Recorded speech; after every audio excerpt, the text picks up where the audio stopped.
لے کر آئے ہیں. ڈاکٹر مغل جو ایک طویل عرصے سے برطانیہ میں مقیم تھے اور وہاں اپنی ذمہ داریاں سنبھالی ہیں, اب انہوں نے پاکستان کے ساتھ کام کرنا ہے.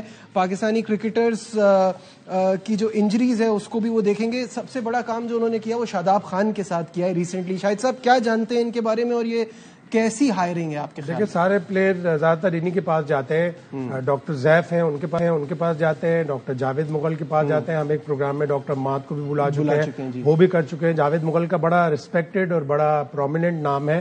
اللہ کرے کہ وہ پاکستان کے اس میڈیکل ڈپارٹمنٹ کو درست خطوط پر رکھے, اور جو بھی پلیئرز کو انجریز ہو رہی ہیں, پلیئر کو انجری کے ساتھ ساتھ اس کی ریہیب میں اپنا کردار بھی ادا کرنا پڑتا ہے. ہم نے دیکھا احسان اللہ کو پاکستان کرکٹ بورڈ نے جس طرح ڈیل کیا, تھوڑی سی اس کی ڈائگنوسس میں فرق آیا, لیکن ساتھ ہی ساتھ احسان اللہ کا بھی قصور ہے کہ انفٹ اس نے بالنگ کرا لی کہیں اور وہ اس کو لمبا ہو گیا. اب وہ بنگلہ دیش پریمیئر لیگ میں گئے, اللہ کرے کہ وہ بھی فٹ ہو, اس لیے کہ وہ ایک اچھا 145 150 پلس والا بالر تھا.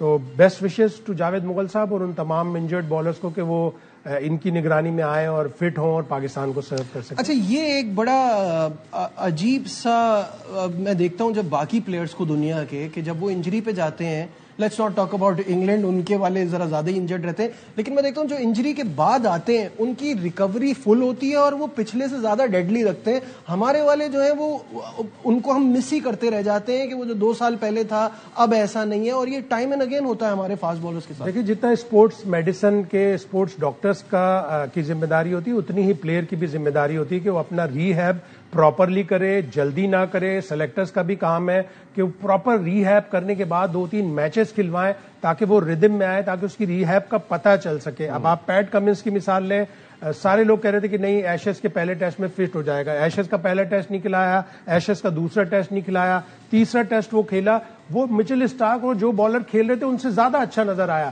اس کے باوجود انہوں نے کہا نہیں اب ہم نے 3-0 جیت لیا, ہمیں آگے T20 ورلڈ کپ دیکھنا ہے. انہوں نے کہا اگلے دونوں ٹیسٹ پیٹ کمنس نہیں کھیلے گا. پریکاشنری ہے, بالکل پریکاشنری ہے. وہ ابھی بھی کھیل سکتا تھا چوتھا ٹیسٹ, لیکن انہوں نے کہا نہیں ہم اس کو چوتھے اور 5ویں ٹیسٹ میں, ظاہر ہے وہ ڈیڈ ربر ہو گیا, ایشز تو آسٹریلیا جیت چکا, تو انہوں نے کہا یہ ڈیڈ ربر میں ہم نہیں کھلائیں گے, ہم اس کو T20 ورلڈ کپ میں کھلائیں گے, اور T20 ورلڈ کپ کے لیے وہ پروویژنل اسکواڈ میں بھی شامل ہیں. بالکل ٹھیک ہے. اور again best wishes doctor Javed Mughal کو, اور جو انجری کے مسائل ہمارے پلیئرز کے ساتھ رہتے ہیں, اور جس طرح سے بھی شاہد صاحب نے کہا کہ وہ مس ہینڈل بہت بری طریقے سے ہوتے ہیں, کچھ بورڈ کی بھی غلطی ہوتی ہے اور کچھ پلیئر کو صحیح سے ہینڈل نہیں کر پاتے, تو امید کرتے ہیں یہ آگے ایسا نہ ہو.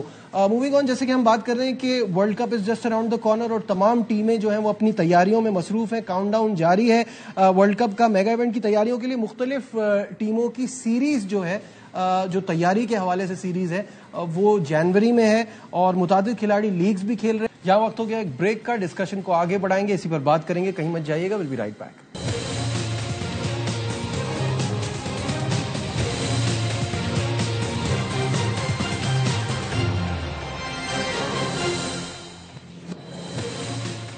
Glad to have you back in Sports Room. اور شاہد ہاشمی صاحب اسٹوڈیو میں ہمارے ساتھ موجود ہیں, اور بریک پہ جانے سے پہلے ہم بات کر رہے تھے کہ تمام دنیا کی ٹیمیں جو ہیں وہ اپنی تیاری کس طرح سے کر رہی ہیں ورلڈ کپ کے لیے, اور سب کی سیریز ہے. سب سے پہلے شاہد صاحب, پاکستان سری لنکا کی سیریز دمبولا میں پاکستان کے لیے بڑی امپورٹنٹ ہے کنڈیشن کو دیکھتے ہوئے, لیکن اس کے بعد پھر ہم واپس آئیں گے اور آسٹریلیا سے سیریز کھیلیں گے. وہ جو پہلے پلان ذہن میں آ رہا تھا کہ why not tri series but Pakistan Sri Lanka, Australia in Sri Lanka, یا ہم سری لنکا میں ہی آسٹریلیا سے کھیل لیتے, اس سے کچھ زیادہ فائدہ نہیں ہوتا, یا آپ سمجھتے ہیں یہ بھی بہتر ہے؟ فائدہ تو ہوتا ہے, لیکن ظاہر ہے سری لنکا میں بھی تیاریوں کے لیے گراؤنڈ میں کام ہو رہا ہے. ایس ایس سی پر وہ بن رہی ہے, فلڈ لائٹس لگ رہی ہیں, تو کام تو ہو رہا ہے. اچھا ہوتا کہ وہیں پہ ہوتی, لیکن آپ کو ایسی کنڈیشن دینی پڑیں گی ان 3 میچوں کے لیے. ابھی تک تو یہی لگ رہا ہے کہ لاہور میں ہوں گے وہ تینوں میچ. کراچی ایک دفعہ پھر انٹرنیشنل میچوں سے محروم رہے گا, کراؤڈ نہیں آ رہا, اس کا قصور ہے, اسی لیے انٹرنیشنل میچز نہیں ہو رہے کراچی میں. تو ریکی کر کے جو آسٹریلیا کا وقت گیا ہے وہ قذافی اسٹیڈیم کا گیا ہے, اس کا مطلب ہے قذافی اسٹیڈیم میں وہ سیریز ہوگی. آلدو اگر وہاں فاگ کا کوئی چکر ہوا تو پھر آپ کو کہیں اور شفٹ کرنی پڑے گی. تو کوشش ہی کرنی چاہیے پاکستان کرکٹ بورڈ کو اور ڈپارٹمنٹس کو کہ ایسی کنڈیشن رکھیں, اسپننگ کنڈیشن رکھیں, تاکہ ہمیں سری لنکا کی ڈپلیکیٹ کرنے میں فائدہ ہو اور ہم آسٹریلیا کو ایک ٹف ٹائم دیں. 3 میچ جیتے تو بہت ہی اچھا ہے, لیکن جتنے بھی میچ جیتے ہمیں مکمل تیاری کا موقع ملے. بالکل صحیح ہے. اچھا, یہ تو ہو گئی ان کی بات. ساتھ میں انڈیا نے نیوزی لینڈ سے سیریز کھیلنی ہے, اس میں ون ڈے بھی ہے اور اس میں ظاہر ہے روہت شرما وراٹ کوہلی بھی دکھائی دیں گے اور T20 بھی ہے.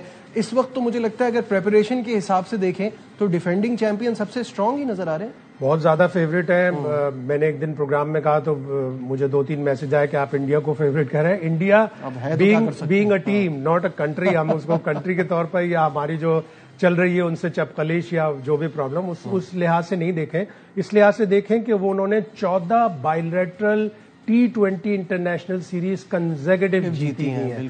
وہ نہیں ہار رہے, ان کے اپنے پرابلمز ہیں. انہوں نے گل کو الگ کر دیا, اب وہ انہوں نے اس کو احساس کیا کہ نہیں گل اس میں سوٹیبل نہیں ہے, چلو ہم سنجو سیمسن کے ساتھ ہی رکھیں گے. انہوں نے اپنی ٹیم کی کریکشن کر لی جو بھی تھا. And with Sanju Samson in the team آپ کے پاس جتیش شرما کی جگہ ایک اور آپشن بنتا ہے نا, آپ رنکو سنگھ کو کھلا سکتے ہیں.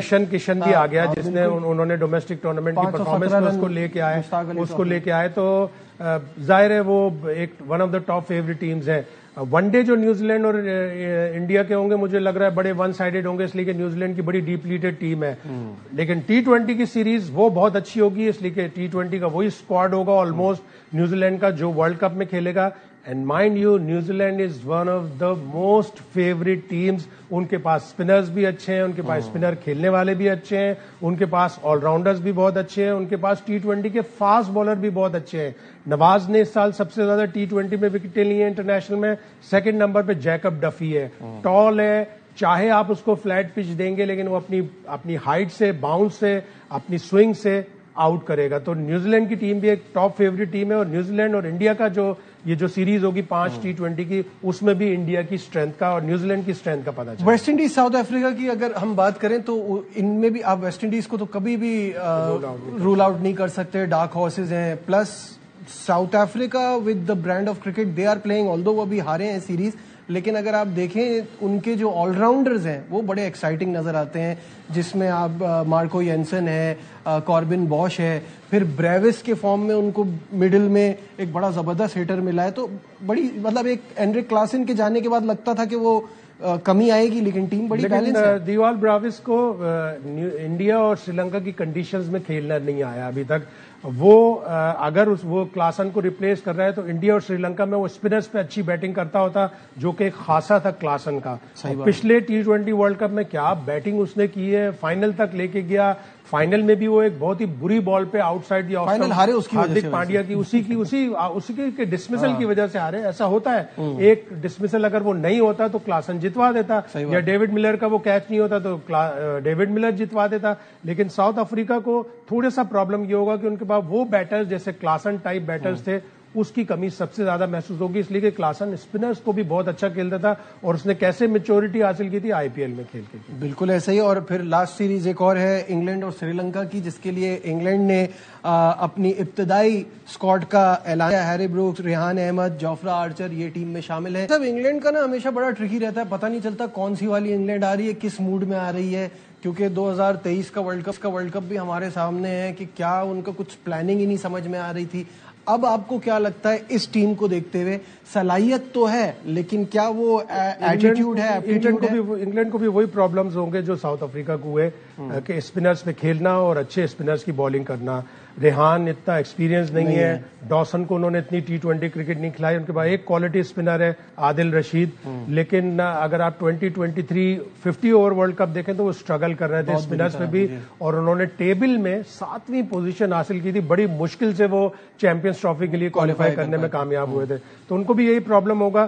لیکن 2 ٹیمیں ایسی ہیں جن کو اسپنرز پہ, جو فورن ٹیم ہے, جو باہر کی ٹیم ہے جیسے آسٹریلیا اور نیوزی لینڈ, ان کو اسپنرز پہ اتنا انہوں نے اپنے آپ کو میچور کر لیا.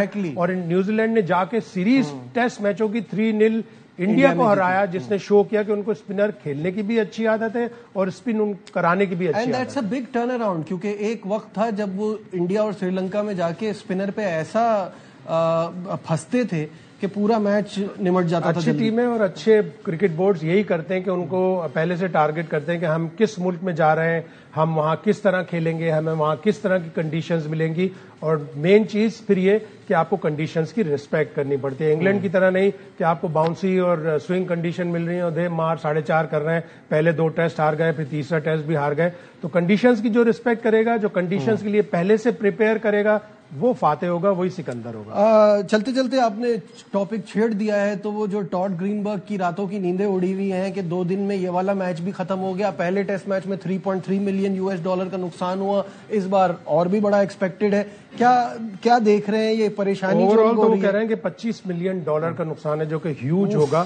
اور ٹاڈ گرین برگ نے یہی کہا کہ short test are not good for business. اور واقعی یہ سب ساری بات ہے کہ بہت سارے جو فینز آئے تھے ان کے لیے پرابلم ہوا کہ بیچارے 2 دن میں ٹیسٹ میچ ختم ہو گیا. لیکن گریگ چیپل اور میتھیو ہیڈن دونوں بلاسٹ کر رہے ہیں دونوں ٹیموں کی بیٹنگ کو, کہ ٹھیک ہے کنڈیشنز ذرا مشکل تھیں, لیکن ایک بھی پلیئر نے کھڑے ہو کر لمبا اسکور نہیں کیا. ایک بھی پلیئر نے کھڑے ہو کر 2-4 منہ پر, ہاتھ پر, گال پر گیندیں نہیں کھائیں, ٹانگ پر گیندیں نہیں کھائیں, کہ وہ کھڑے ہوتے اور لمبا اسکور کرتے. وہ T20 کی وجہ سے پورے ٹیسٹ میچ میں ایک بھی 50 نہیں ہوا. ٹھیک ہے, بہت بہت شکریہ. شاہد ہاشمی صاحب ہمارے ساتھ تھے. آج کے بس اتنا ہی.